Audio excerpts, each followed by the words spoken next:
हाय students, 7 ऑक्टोबरच्या लेक्चरला मी तुम्हाला जे नोट्स दिले EMFSचे, त्या नोट्समध्ये मी तुम्हाला जे क्वेश्चन दिले त्या क्वेश्चनचं हे एक्सप्लेनेशन आहे जे आपण ह्या व्हिडिओला बघणार आहोत. ओके, त्यातला पहिला क्वेश्चन होता तो बघा, what is IDBI and explain the objectives of IDBI. IDBI म्हणजे काय तर industrial development bank of India. Okay, short form full form लक्षात ठेवा, कन्फ्यूज होऊ नका. IDBIचा फुल फॉर्म काय आहे? Industrial development bank of India. Okay, त्याच्या अंडर बघा, IDBI was set up in July 1964 as wholly owned subsidiary of the RBI. It was dislined from the RBI and become a separate and independent entity wholly owned by the government.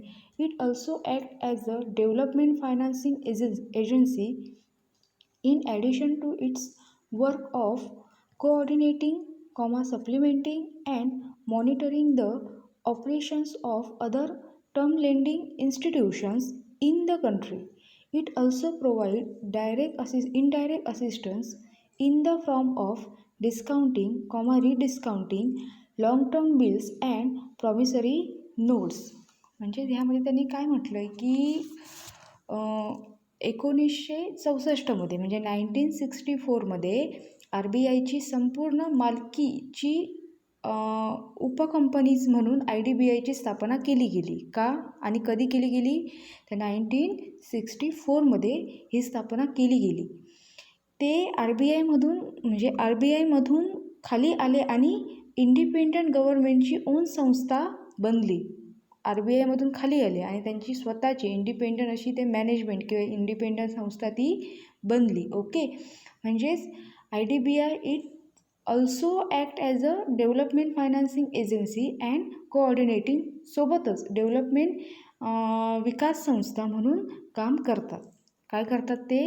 It also act as a development financing agencies and coordinating, सोबतच development विकास संस्था म्हणून पण काम करत असतात. Okay, त्याचप्रमाणे त्यांनी बघा सेकंड पॅरेग्राफमध्ये त्यांनी दिले की IDBI was been providing the role of the principal financial institutions to promote the industrial growth in the country. It has been acting a special role in the industrialization of the country. म्हणजेच त्यामध्ये ते म्हणतात की discounting, rediscounting long term bills and promissory notes पुन्हा देण्यासाठी indirect support हे करत असतं. ओके, तसंच सेकंड पॅरेग्राफमध्ये त्यांनी म्हटलं आहे त्या पद्धतीने की देशातील आपल्या कंट्रीमधील इंडस्ट्रियल ग्रोथला चालना देण्यासाठी यामध्ये IDBIचा इम्पॉर्टंट पार्ट असतो. IDBI म्हणजे काय?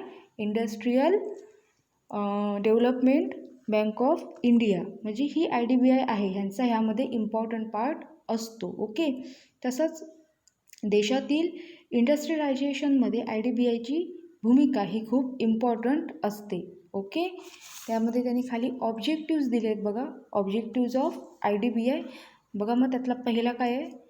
To provide excellent service to the new entrepreneurs.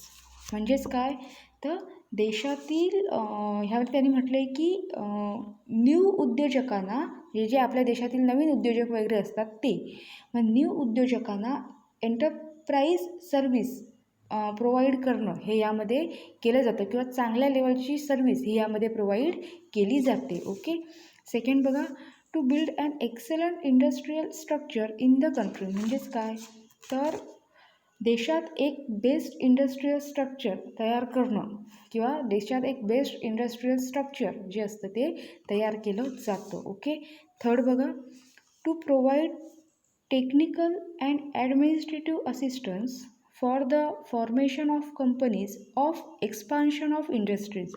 म्हणजेच काय तर इंडस्ट्रीजच्या एक्सपान्शनसाठी टेक्निकल्स अँड ॲडमिनिस्ट्रेटिव्ह सहाय्य हे केलं जातं किंवा हे टेक्निकल अँड ॲडमिनिस्ट्रेटिव्ह सहाय्य हे करणं किंवा केलं जातं, ह्यामध्ये ते खूप इम्पॉर्टंट असतं. टेक्निकल अँड ॲडमिनिस्ट्रेटिव्ह जे सपोर्ट असतो, जे सहाय्य असतं ते ह्यामध्ये खूप इम्पॉर्टंट असतं एक्सपान्शनसाठी. ओके. त्यांचा 4th नंबरचा पॉईंट बघा, to conduct market and investment research, म्हणजेच पुढे त्यांनी दिलं आहे अँड